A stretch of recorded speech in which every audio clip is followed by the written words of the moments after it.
With the rare 2 days off for the Carolina Hurricanes, as there's now 17 games left in the regular season, it's time to take a breath and kind of catch up with the Hurricanes on what's going on in terms of the standings, what players are at stats wise, and who are right now the three standout Hurricanes players as of, like I said, right now. All of that and more on a Thursday edition of Locked On Hurricanes.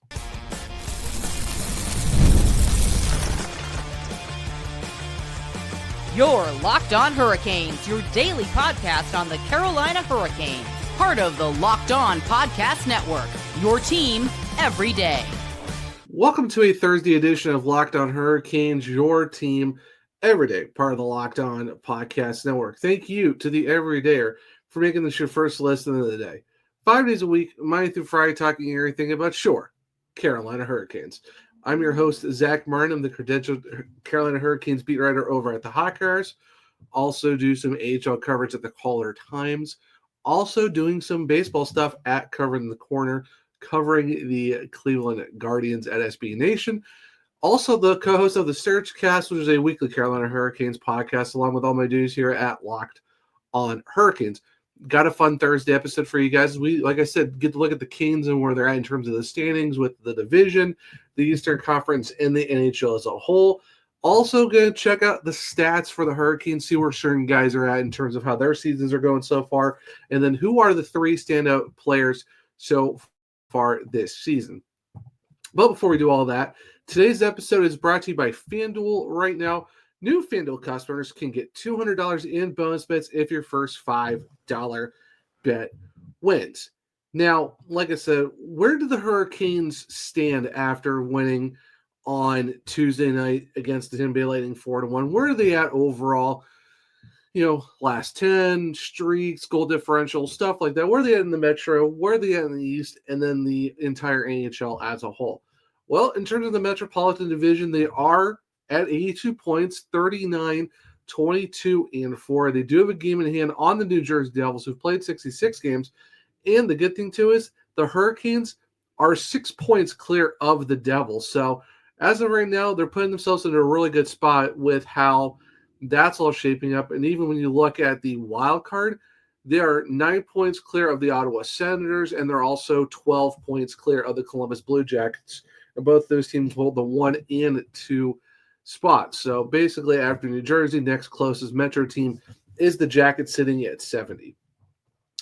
Now, what's the good thing about the Carolina Hurricanes is that their goal differential is a plus 32. They've scored 8 goals over the last 2 games, only giving up 3. So, hey, that's a positive 5 for the week so far.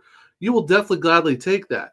Now, this is where it gets very interesting, and when you look at their home and road stats, and it's kind of crazy when you kind of look at it overall, and this is something I really wanted to touch on, and I think, big shout out to NHL Network for kind of putting this out. When you look at the difference of the splits between the Hurricanes at home and on the road. Now, we're going to do the goals per game, games allowed, penalty kill, what's all that look like? Then we're going to actually look at the records. So in terms of goals per game for the Hurricanes at Lenovo Center, 3.74. While they're on the road, 2.61. Now, goals allowed per game at home, only 2.44, but they give up 2.94 on the road. So you're almost talking a half goal difference in that aspect. And then in terms of the penalty kill, 85.4% at home compared to 83. So there is a slight difference if you're talking 2.4% difference in terms of the penalty kill, home and road. Now, that being said, the Hurricanes have been home 34 games while they've only been on the road for 31, so some numbers might be a little bit different in terms of records, goals per game, goals allowed in their home and road splits. Now, like I said, the Hurricanes have 34 games at home, 31 on the road. Carolina does lead the NHL in home wins this season with 26. So there's a big positive there. Their home record, 26-7-1. Basically, Lenovo Center is an absolute fortress. The fact that, like I said, you lead the NHL in home wins with 26.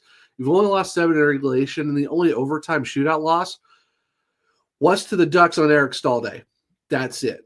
Now, their road stats, it definitely could be a little bit better when you look at kind of that aspect where it's 13, 15, and 3. There are 2 games under 500 on the road. Some reason the Hurricanes are just not a road team. It always seems like that they're somewhat better when they have, second change and being able to matchups they want and stuff like that. Now, in their last 10, though, hey, they're on par with the Washington Capitals, and they're both 7-3 in their last 10. And both teams have won 5 straight. So while Carolina is winning all their games, unfortunately, so is Washington, and Washington's 21-7 at 6 at home, and they're also 22-7 and 2 on the road. That's why they have a plus 68 and why they have 94 points with 43 wins. As of right now, the Hurricanes, like I said, they have 17 games left. They are 12 points back. I don't really see them winning the Metro Division unless Washington completely falls off. My best bet is you're probably going to look at Carolina getting the second spot in the Metro, which is okay. I mean, hey, you got home ice advantage. That's all that really matters. It's just Washington's on another level right now. What can you do when their home and road splits are almost dang near the same, except for the fact that Washington has gained an extra 6 points at home with their overtime shootout loss. But overall, not very bad for the Carolina Hurricanes. Like I said, you wish that their road record would be better. But, hey, what can you do? At least they're good at home. They're kind of trying to claw their way back in terms of their road record. Now, we know where they sit in the Metropolitan Division. Like I said, they're second, 6 points up on New Jersey, and they're also 12 points up on the Columbus Blue Jackets, who hold the second wildcard spot. Now, looking at the entire conference when it comes to the East, well, obviously Washington Capitals first at 94 points in 65 games. Next is the Florida Panthers at 83 points, same amount of games as Washington and Carolina. So they're a point ahead of the Hurricanes. They are 8-2 in their last 10. They did lose their last game. They are a plus 40 goal differential.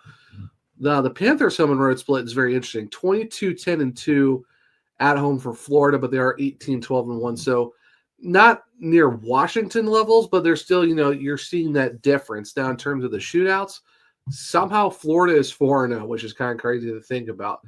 But then the rest of the East, in terms of the top 5, you got Toronto in 4th with 81, playing 64 games, and then Tampa, who the Hurricanes just played on Tuesday night, 78 points, also 64 games, but they have a plus 52 goal differential, which is absolutely crazy to think about. But as of right now, when you look at how the East is shaking up, like I said, you got Washington, Florida, the Hurricanes are 3rd, Toronto, Tampa, round at the top 5. But if you're looking in terms of, the rest of the, 6 through 8 of who's maybe potentially making the playoffs, you're talking the New Jersey Devils at plus 30 at 6, and they're 76 points, Ottawa at 73 points, and the Jackets are at 70. So you have New Jersey, Ottawa, and Columbus rounding out the rest of the East. Now, with Ottawa and Columbus, they are a plus 3 and a plus 4 goal differential, respectively. And both their road records aren't that great either. 15-16-3 for Ottawa, 11-19-4 for Columbus. So while the Hurricanes don't really have a great road record, there are other teams who are kind of struggling just like them. But at least for Carolina, they have that great home record to give them more of that. Like I said, plus they're on a 5-game winning streak, just like Washington. The next closest one of a streak near theirs is the Ottawa Senators, who are on a 4-game heater. They are 5-4-1 in their last 10. So that's kind of where you're looking at in terms of the East. Like I said, you got your top 8. You got Columbus, Ottawa, New Jersey, Tampa, Toronto. Then it's Carolina, Florida, and Washington. So if you're a Carolina Hurricanes fan, you're loving for the fact that they are 3rd in the East right now. You'll gladly take that, especially the fact that they kind of struggled in February, and the fact that you've won 5 straight, and the fact that you also beat the Winnipeg Jets and the Tampa Bay Lightning does say something for, it's all about getting hot at the right time, and it seems like Carolina is doing that right now for sure, and you love to see it. Now, in terms of the entire NHL as a whole, well, the Washington Capitals by point percentage do lead the NHL with 94 points, but they are tied with the Winnipeg Jets with a game in hand. So in terms of the points percentage, that's why Washington's first, even though they have the same record. And the crazy part is with the Jets, who the Hurricanes beat, plus 77 goal differential, which is just absolutely insane to think about. And then you have Washington at plus 68, and then plus 55. For the 3rd best team in the NHL is the Dallas Stars with 86 points. Then it's Vegas 4th with 83, and then it's back to Florida, Carolina, Toronto. Then it's Colorado at 81 points at a plus 28.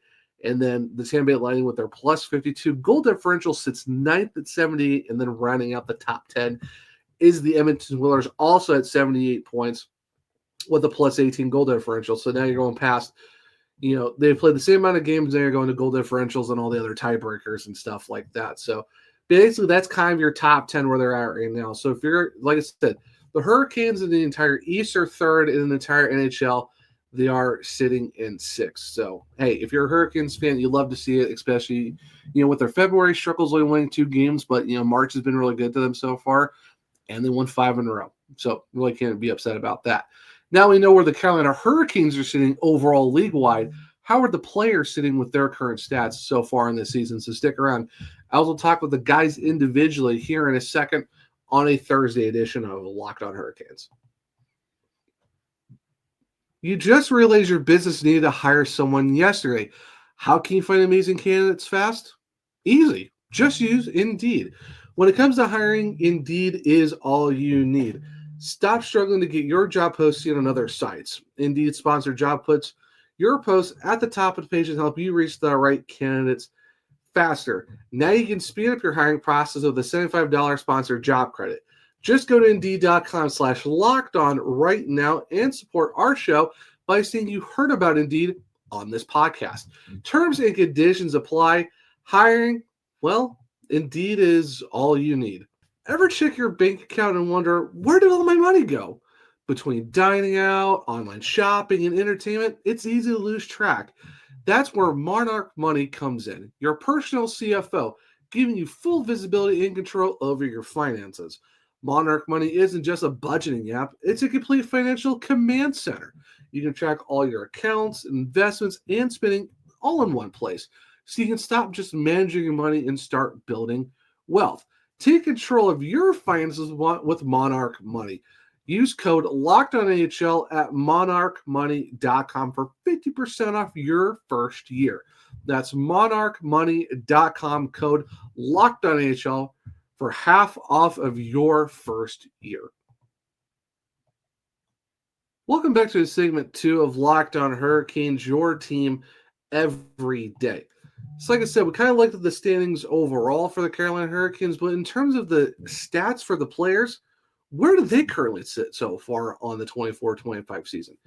So we're going to go mostly offense first, then kind of go towards the defense. Kind of want to split this up a little bit just to see where we're at in terms of your forwards and your defensemen. Now, with the forwards, obviously Sebastian Aho leads the team with 62 points and also with 38 assists. However, you got Seth Jarvis leading the team with 26 goals. He's only 4 off from having back-to-back 30-goal seasons and is only 11 points shy of hitting 60 for the second time as well. Obviously for Seth, 6 power play goals, leads the team with 4 shorthanded markers, and also has 2 game-winning goals. Now, this is where it comes in for Sebastian Aho. Like I said, other than with the assists and the points, he does have 3 power play goals, 3 shorthanded markers, but he's got 5 overtime goals and 7 game winners. So while Seth is scoring a lot more shorthanded goals and having more goals overall in terms of the shorties and power plays and stuff like that, Sebastian Aho, more game winners, more overtime goals. And the fact that Aho does have 42 penalty minutes compared to Seth Jarvis's 12, which is kind of funny to think about when you think about these two guys being the power kill, not penalty kill specialists at this point. And also with Seth Jarvis, the fact that he leads in goals and power play goals and shorthanded goals, he's played 58 total this season, which is actually 7 less than what the Hurricanes have played. And Sebastian Aho has missed a game too, but if you're looking at Seth Jarvis, it goes to show how good of a season he's having, the fact that he's played in 7 fewer games, second on the team in points, first in goals, and leads in special teams goals as well. That really goes to show just how great Seth Jarvis is in terms of that aspect. Now looking at the rest of the top five forwards, Andrei Svechnikov, 43 points in 63 games, does sit at a -8, has 2 game-winning goals, and he leads the team in 9 power play goals. So, Seth has 6 power play goals and 4 shorties. Andrei Svechnikov right now is the guy who scores a lot of power play goals, where half of them are just from him. Now, the thing, though, is when in terms of penalty minutes, Andrei Svechnikov does lead the team with 53, and he carries a -8. So, Another season of Andrei Svechnikov not really getting the benefit of the doubt. A lot of soft calls against him, but hey, what can you do? That's just the reputation that he unfortunately has. Now, rounding out the forward core, who of the top 5 forwards on the team, how about Jordan Staal with 33 points and 12 goals this season for the captain and has not missed a game yet? You'll gladly take there for the Carolina Hurricanes. And the fact that he also carries a plus 15, 2 shorthanded goals, and 3 game winners. And only taking 16 penalty minutes. Hey, they say lead by example, and that's one way to lead by example if you're the captain. And for the fact, like I said, in terms of the forwards, he carries a plus 15, which is second best of all the forwards, but it is tied for third on the team overall. Now, the guy who has the best plus and minus for all the forwards, well, it's Jordan Martinook. Plus 17, 12 goals, 31 points. He is, I think from Walt Ruff, I think he's the fact he's like 3 or 4 points from having a career high, which is absolutely insane. But the fact that he also has 3 game-winning goals, only taken 10 penalty minutes compared to Jordan Stahl's 16, and has also played in every single game as well. Hey, something about the power of the Jordans do a really good job for the fact that you look at those two guys overall who have, we look at their plus minus, it's a combined plus 22 and 24 goals, 64 points between the two of them.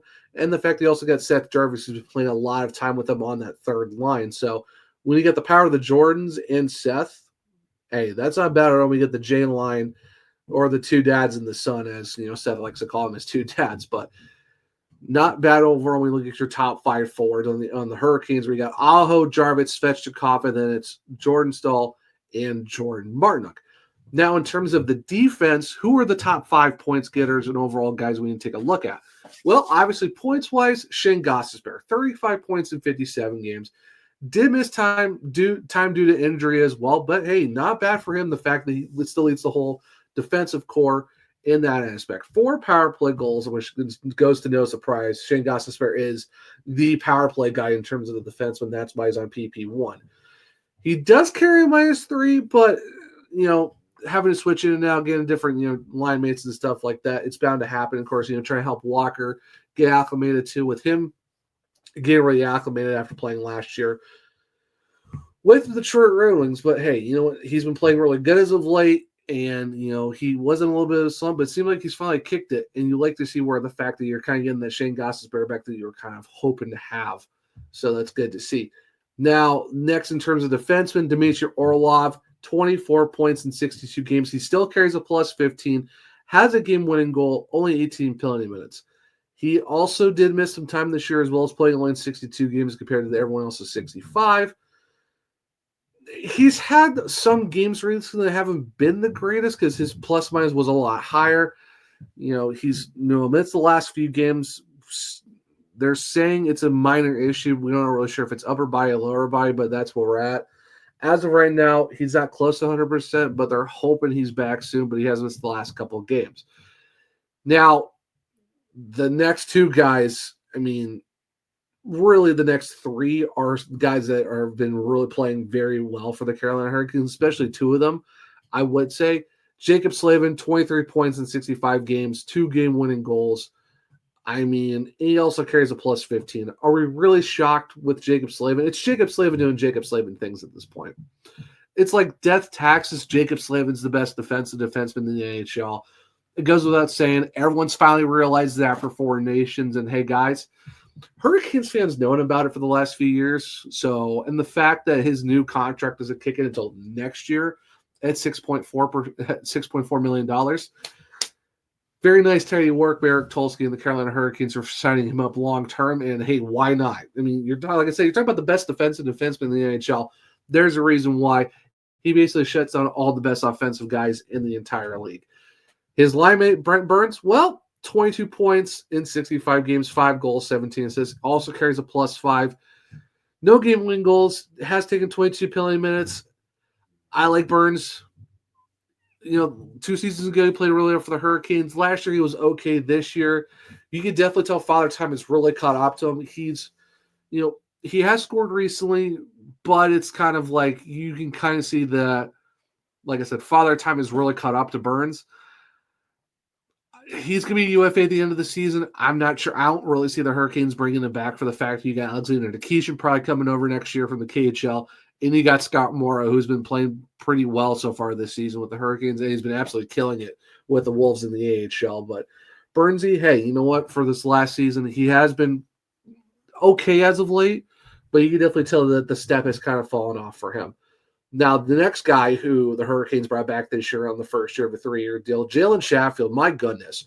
Game-winning goal, 15 points in 65 games, but the fact that he's a plus 22 and leads the entire Carolina Hurricanes team in plus-minus is absolutely bonkers. Just the shooting ability is really good. The forecheck-in, the back-check-in, the speed. The fact that, while he has 28 penalty minutes, it is what it is. I mean, but it's not the highest on the team. But for the fact that he's been able to do what he's done goes to show that Jalen Sheffield has been that guy for the Hurricanes when they really need someone to step up big, and he's done that. Like I said, 200-foot guy with a lot of speed. There might be a turnover, and he's one of the first guys back to shut down the forward who's trying to, get a breakaway and get to the, Hurricanes net. He's just that guy who's able to get stuff done like that. So you love to see that from him.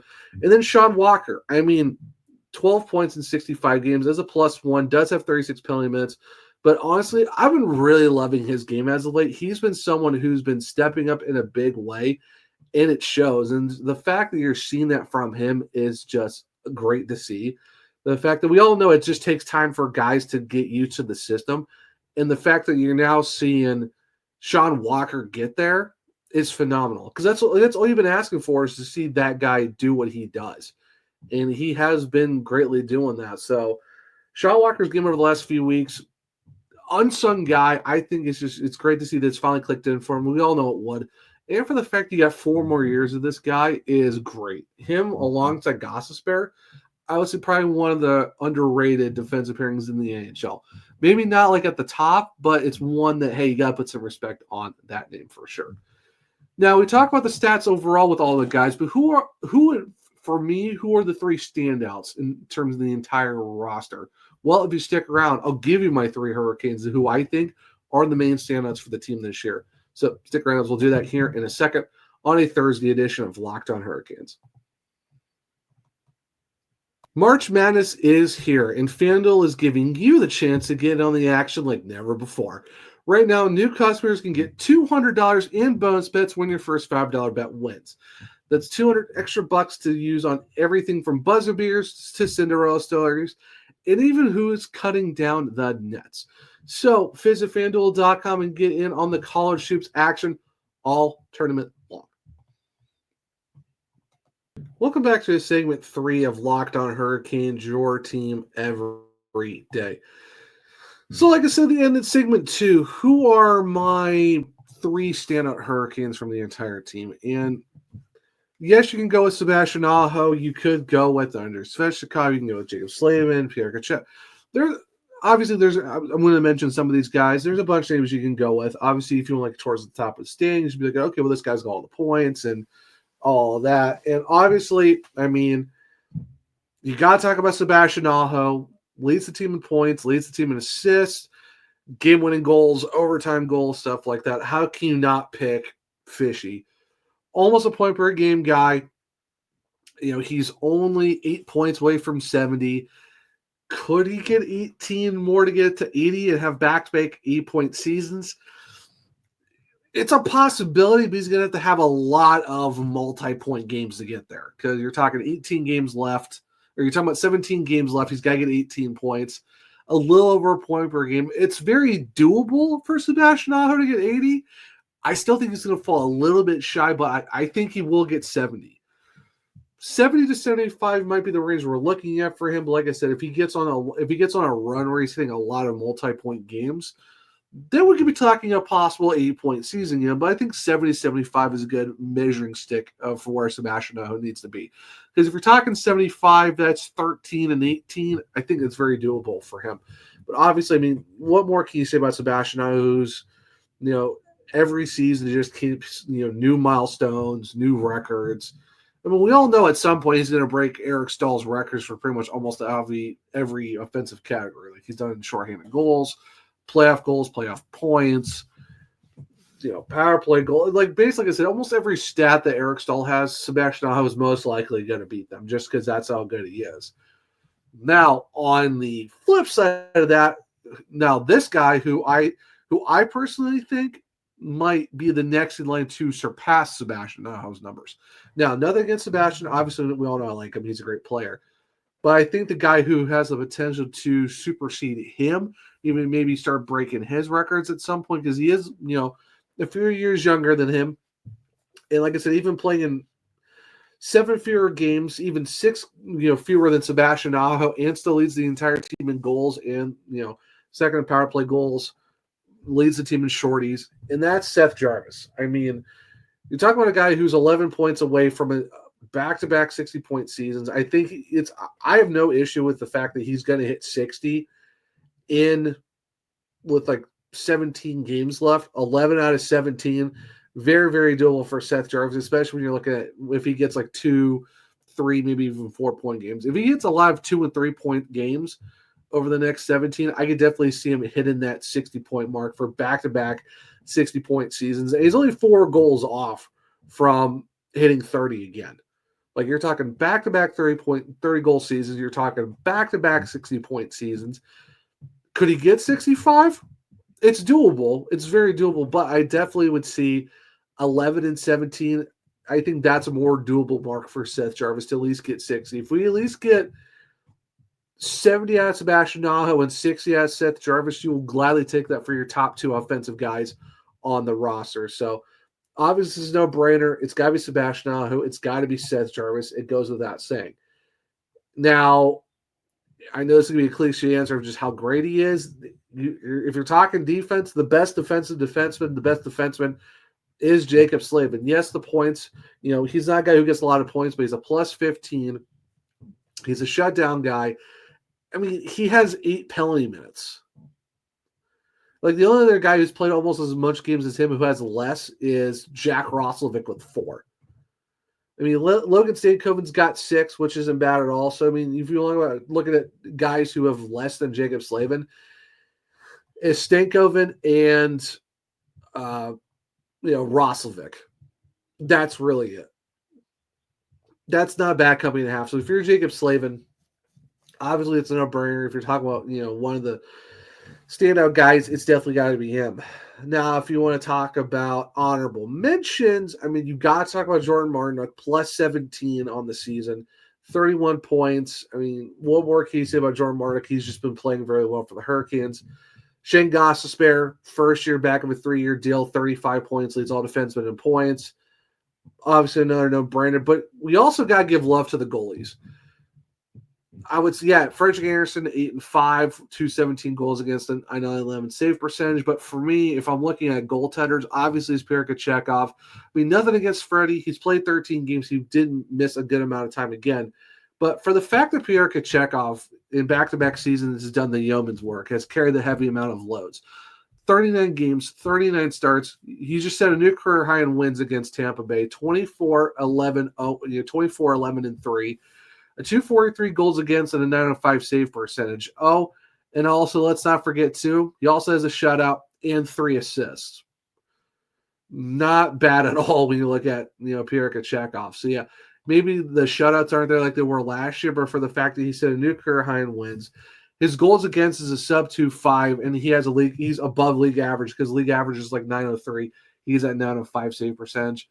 What more can you say? It's great, fantastic. You'd love to see it. So there are some honorable mentions, but if you ask me who my top 3 Hurricanes are right now in terms of just guys who are standing out, guys whose different aspects of their games has really benefited the Hurricanes, definitely Sebastian Aho, definitely Seth Jarvis, and obviously Jacob Slavin. But if you're on the YouTube version, let me know in the comments, who are your 3 standout Carolina Hurricanes so far this season, for the fact we have 17 games left in the regular season. But guys, that will be the edition of the Thursday episode of Locked on Hurricanes, making your first look at it. If you're a second listener, why don't you go check out Locked on NHL podcast, bringing you the daily league-wide stories that matter, while with local coverage you love from Locked On. Find Locked on NHL on YouTube or where you listen to podcasts. If you want to keep up with me, I'm at OneShoeZach on X. The podcast is LO_Hurricanes. I'm also on Blue Sky at the Zachary Martin, where I have link trees and on my bios, where you can check out my Carolina Hurricanes coverage at thehockeyriders.com. If you want to check out my AHL stuff, it's theCalderTimes.com. Let's say you want to check out my baseball stuff. Well, it's coveringthecorner.com and SB Nation, talking about the Cleveland Guardians. If you want to check out my other podcasts, well, it's the Searchcast on all podcast platforms and on YouTube. For this show, well, Spotify, Google, Apple, iHeartRadio, it's Locked On Hurricanes. Follow, subscribe, leave a 5-star rating and review, because I might just read it on the show. For YouTube, well, Locked On Hurricanes. Subscribe, hit the bell notifications so you don't miss a show. Hit the thumbs up to let me know if you like the show as well. Share with our other KNX to become everydayers just like you. But I hope everyone enjoyed the Thursday edition of Locked On Hurricanes. Hope everyone enjoys their Thursday. And until next time, as always, let's go Canes.